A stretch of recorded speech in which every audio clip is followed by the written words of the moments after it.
Shalom saudara-saudara dimanapun kita berada. Shalom. Selamat pagi semuanya. Selamat pagi. Di pagi yang indah ini mari kita menyembah Tuhan. Mari kita siapkan hati dan pikiran kita. Mari kita tundukkan kepala kita. Mari kita bersatu dalam doa. Terima kasih Tuhan Yesus, terima kasih Tuhan Yesus, terima kasih buat berkat-Mu sepanjang hari ini. Di pagi hari yang indah ini Tuhan, kami berkumpul bersama untuk bersatu menyembah-Mu Tuhan. Terima kasih Tuhan, terima kasih. Terima kasih atas berkat-Mu, kami bersyukur kepada Engkau Allah yang hidup, Allah yang berdaulat dalam kehidupan kami. Kami siapkan hati dan pikiran kami untuk menyembah-Mu. Dalam nama Tuhan Yesus, dalam nama Tuhan Yesus kami telah berdoa dan mengucap syukur. Haleluya. Haleluya. Kemanakah aku dapat pergi, menjauhi Roh-Mu yang suci, Kau sahabat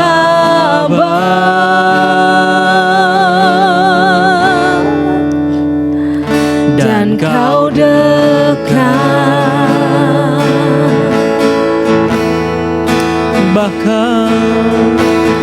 bahkan seluruh pengabdianku tak bisa membalas kesetiaan-Mu, sungguh mulia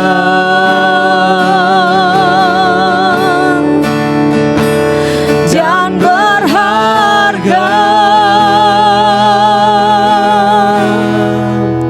Sungguh besar pengorbanan-Mu bagiku,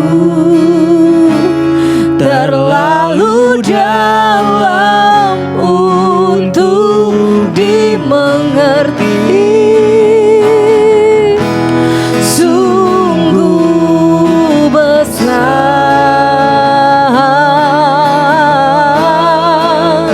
sungguh indah yang Kau pikirkan tentangku, tak terselami bagiku. Sungguh indah,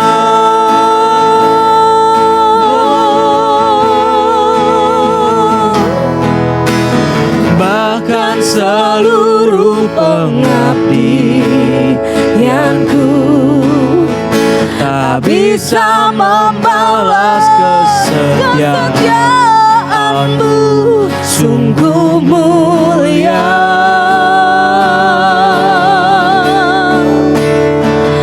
dan berharga. Sungguh besar, sungguh besar pengorbanan-Mu bagiku, terlalu dalam untuk dimengerti. Sungguh besar,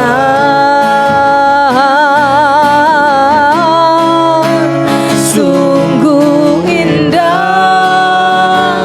yang Kau pikirkan tentangku, tak terselami bagiku. Sungguh indah,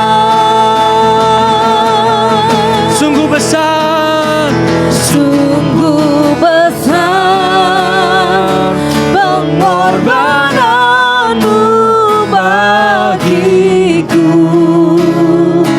terlalu dalam untuk dimengerti. Sungguh besar, sungguh indah yang Kau pikirkan tentangku, tak bagiku.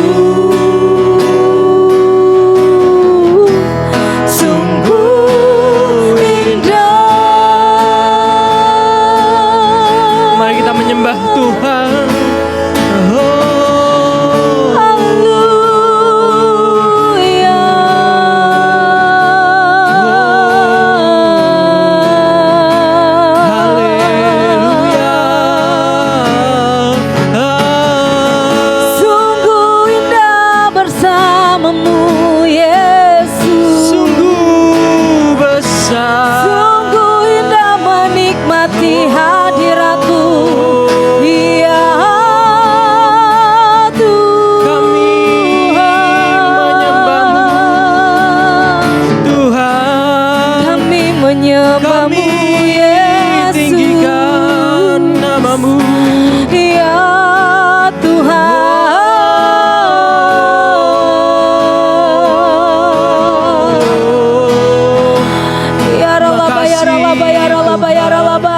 Segala berkat. Terima kasih Tuhan, yang Kau Allah yang besar bagi kami. Engkau baik Tuhan, Engkau yang ajaib.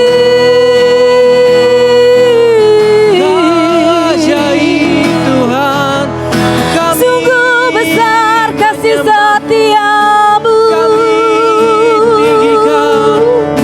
Sungguh besar kesetiaanmu Tuhan.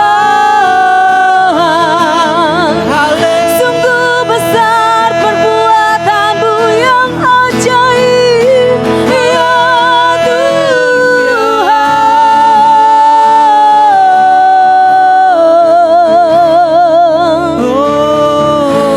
Terima kasih Yesus Tuhan. Terima kasih Yesus. Kami bersyukur kepadamu. Haleluya.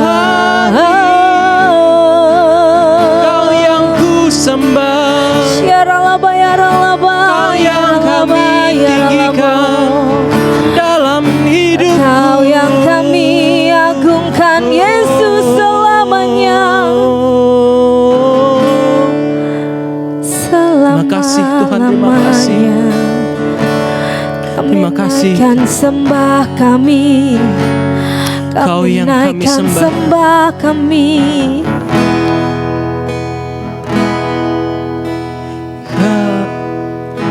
Kau ku sembah.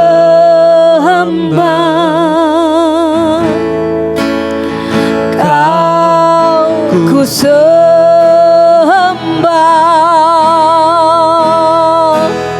Kau ku sembah.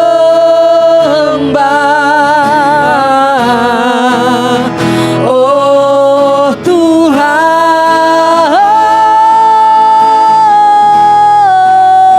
Kau ku sembah.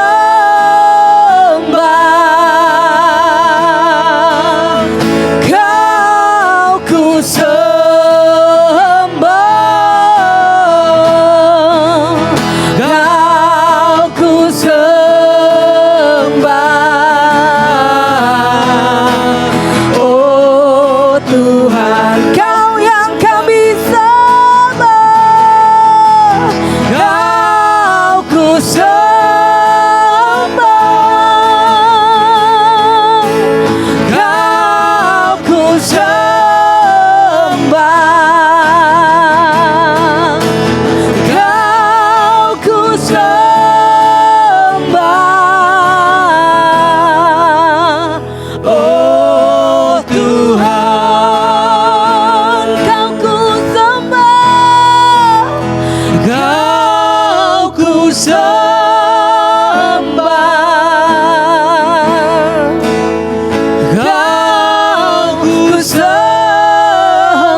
bersyukur Tuhan Yesus.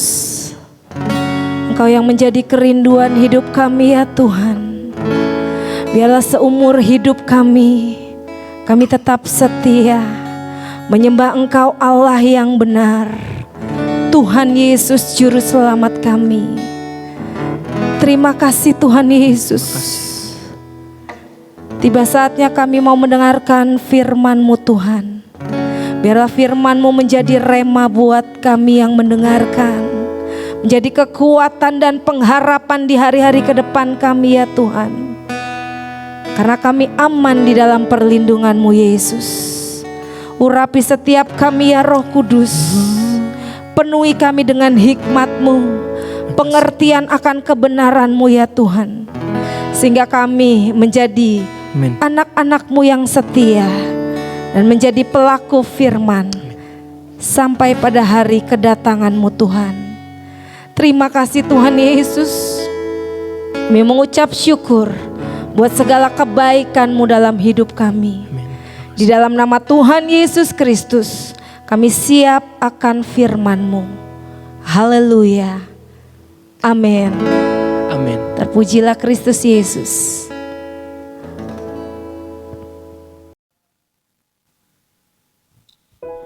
Shalom Bapak Ibu Saudara yang kasih Tuhan, selamat pagi.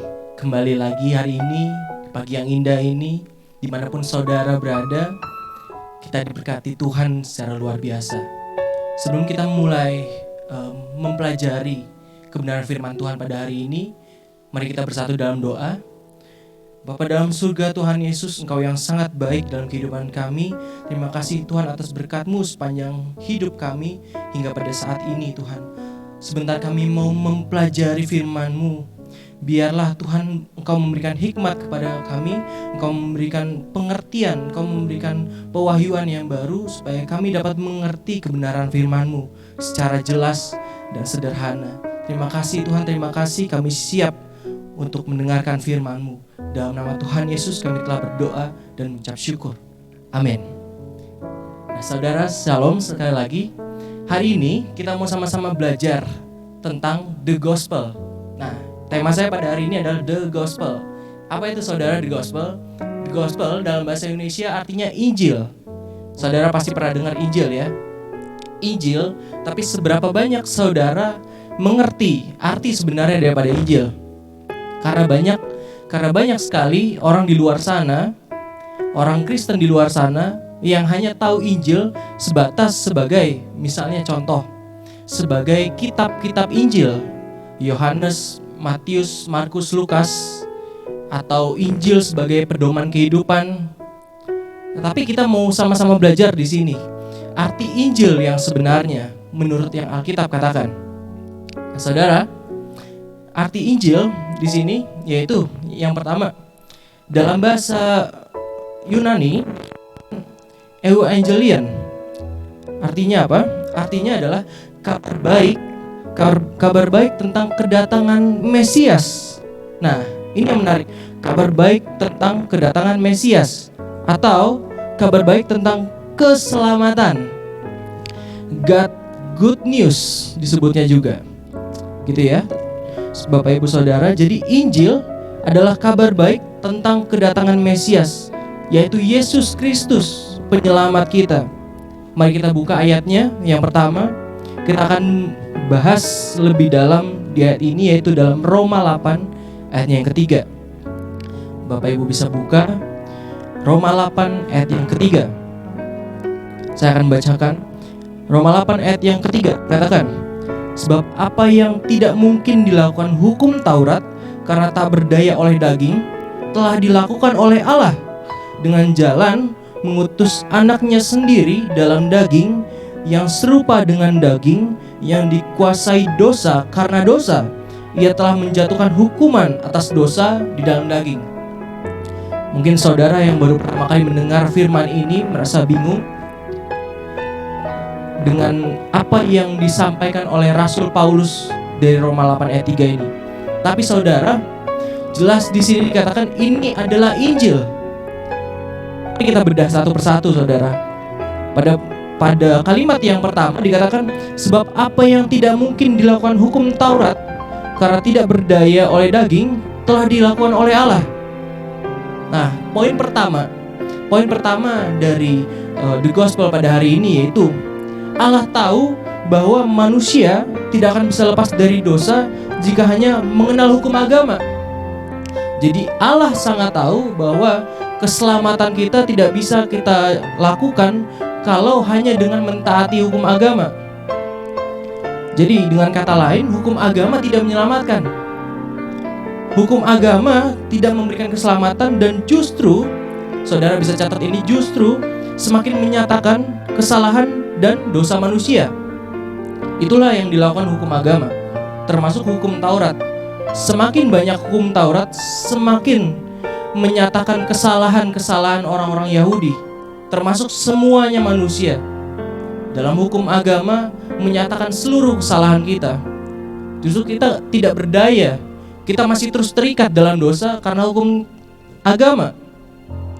Tetapi di sini juga dikatakan manusia sendiri tidak mampu untuk mentaati hukum Allah. Jadi seberapa baikkah kebaikan itu? Kalau kita merasa bahwa keselamatan kita dilakukan oleh karena perbuatan baik kita, justru seharusnya kita bertanya, seberapa baikkah perbuatan kita itu? Karena manusia pun tidak ada yang mampu untuk mentaati seluruh hukum Allah, karena manusia sudah jatuh dalam dosa. Dalam kitab Kejadian, manusia telah jatuh dalam dosa hamartia, yang artinya melenceng dari tujuan Allah, keluar dari jalurnya Tuhan, dan akhirnya manusia gak bisa menyelamatkan dirinya dia sendiri oleh karena kekuatannya dia sendiri. Maka dari itu, di ayat selanjutnya dikatakan, inilah kabar baiknya. Saudara bisa lihat kembali dalam Roma 8 ayat yang ketiga. Dengan jalan mengutus anaknya sendiri ke dalam daging. Inilah Injil. Inilah Injilnya. Maka dengan inisiatif Allah menginisiatifkan, memberikan keselamatan kepada manusia dengan memberikan rencana yang lain. Rencana yang lain yang tentunya sudah ada dari zaman dahulu, tentunya sudah ada dari kitab-kitab PL, sudah direncanakan semuanya itu, yang lebih mulia, rencana yang lebih agung bagi keselamatan manusia. Inilah inisiatif Allah. Inilah Injilnya, inilah kabar baiknya bahwa sekarang manusia mendapatkan keselamatan.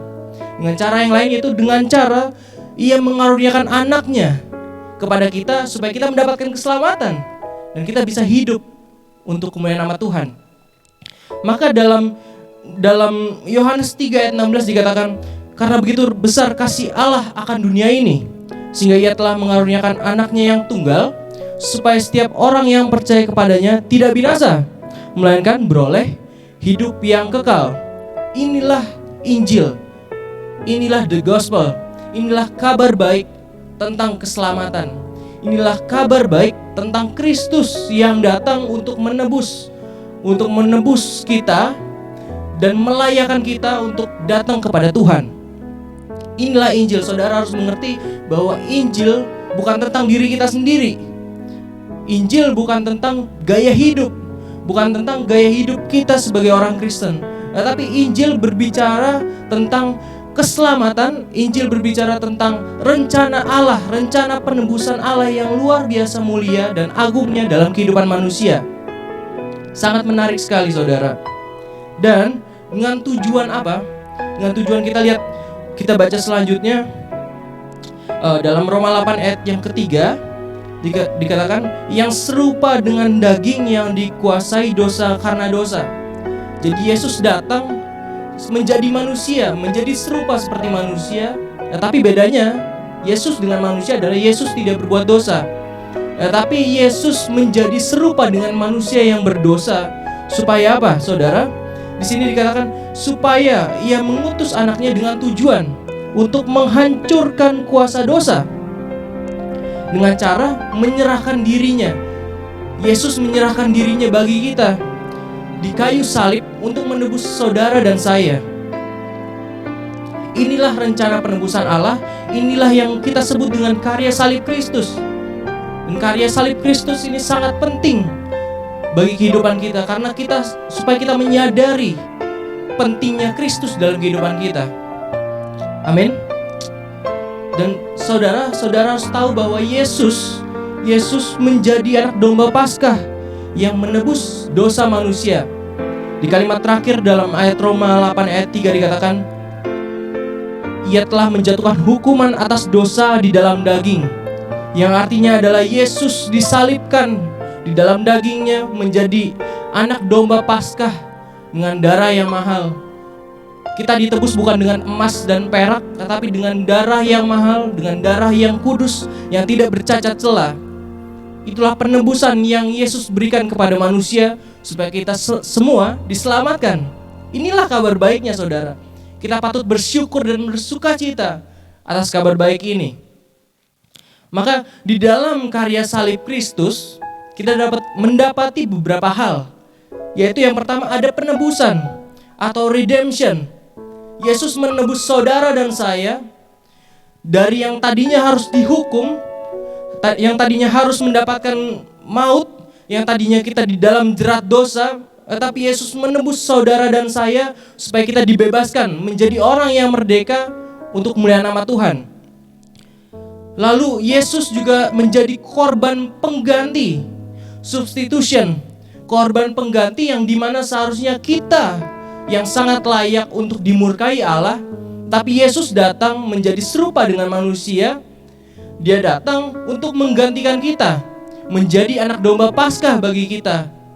Dan tujuannya apa? Untuk memperdamaikan manusia dengan Allah. Inilah kabar baiknya. Kita diperdamaikan dengan Tuhan. Makanya sekarang kita bisa menyembah Dia dengan seluruh hati, pikiran, dan perasaan kita. Kita bisa menyembah Tuhan yang benar, Tuhan yang memberikan keselamatan secara cuma-cuma bagi kehidupan kita. Dan di kayu salib Yesus berkata, "It is finished." Selesai. Semuanya tuntas. Yesus sudah membayar dosa-dosa kita. Yesus sudah menebus kita daripada dosa. Dan dengan darahnya yang mahal, Dia berkata, "It is finished." Sudah selesai. Tidak ditanggungkan lagi kepada kita. Ia memberikannya secara cuma-cuma. Dan semuanya sudah dibayar dengan lunas. Maka saudara dan saya bisa bersyukur akan hal ini. Dan kita buka dalam Roma 8 ayat yang pertama, mundur ayat sebelumnya. Roma 8 ayat yang pertama dikatakan, "Demikianlah sekarang tidak ada penghukuman bagi mereka yang ada di dalam Kristus Yesus." Puji Tuhan. There is no redemption. There is no penghukuman di dalam Tuhan. Gak ada lagi penghukuman bagi manusia yang percaya kepada Kristus. Ini adalah kabar baik tentang keselamatan kita. Dan kita akan yakin akan hal itu. Makanya kita percaya kepada Kristus karena kita sudah diselamatkan. Jadi inilah kabar baiknya, saudara. Inilah Injil. Inilah gospel. Bahwa kita sudah tidak ada di bawah penghukuman. Kita sudah tidak ada di bawah murka Allah. Tetapi oleh karena Kristus, kita berada di dalam Kristus, kita mendapatkan kebebasan dan kita mendapatkan hidup yang benar. Jadi saudara, Injil, pada hari ini kita mau sama-sama belajar Injil, menyadarkan kita bahwa keselamatan bukan berdasarkan apa yang kita lakukan, bukan berdasarkan kekuatan daripada diri sendiri. Karena sejujurnya semua orang telah berdosa dan jatuh dalam dosa, dan tidak ada yang bisa menyelamatkan diri kita sendiri selain rencana Tuhan yang luar biasa bagi kehidupan kita. Dia mengorbankan anaknya yang tunggal supaya kita yang percaya diselamatkan. Jadi keselamatan itu diperoleh daripada kasih dan kemurahan Allah. Jadi Injil mengajarkan kita bahwa keselamatan dan kehidupan kita didapatkan oleh kasih dan kemurahan Allah. Maka dari itu saudara, pada hari ini saya mengajak saudara semua, Bapak Ibu yang pada pagi hari ini menonton, menyaksikan acara pada hari ini, saya berdoa supaya kita semua mendapatkan firman yang sama, mendapatkan kebenaran yang benar, kebenaran yang betul daripada Allah, yaitu Injil itu sendiri, supaya Injil membawa transformasi dalam kehidupan kita, supaya Injil mengubahkan hati kita. Injil juga mengubahkan diri saya, dan saya mau Injil juga mengubahkan saudara dan saya lebih serupa kepada Kristus. Amin. Maka kita siapkan hati kita tundukkan kepala kita siapkan hati dan pikiran kita untuk berdoa. Saya akan pimpin dalam doa. Bapa dalam surga, Tuhan Yesus yang baik, terima kasih Engkau telah menebus kami dari dosa, Engkau telah menebus kami dari maut kepada kehidupan yang kekal. Terima kasih Bapa atas penebusan-Mu, karya salib-Mu yang sempurna dalam kehidupan kami. Kami percaya the gospel, Injil Kristus hidup di dalam kami, dan kami mau menghidupi Injil-Mu di setiap kehidupan kami. Terima kasih Bapa, terima kasih Tuhan atas berkat-Mu. Terima kasih atas firman-Mu pada hari ini, pada pagi hari ini. Kami berdoa biarlah bukan hanya kami mendengarkan, bukan hanya kami mengenal firman-Mu, tapi juga kami mau melakukannya dan menghidupinya dalam nama Kristus Yesus. Dan kami telah berdoa dan mengucap syukur dalam satu nama, yaitu Yesus Tuhan dan Raja dalam kehidupan kami. Kami telah berdoa dan mengucap syukur dalam nama Tuhan Yesus. Haleluya. Amin.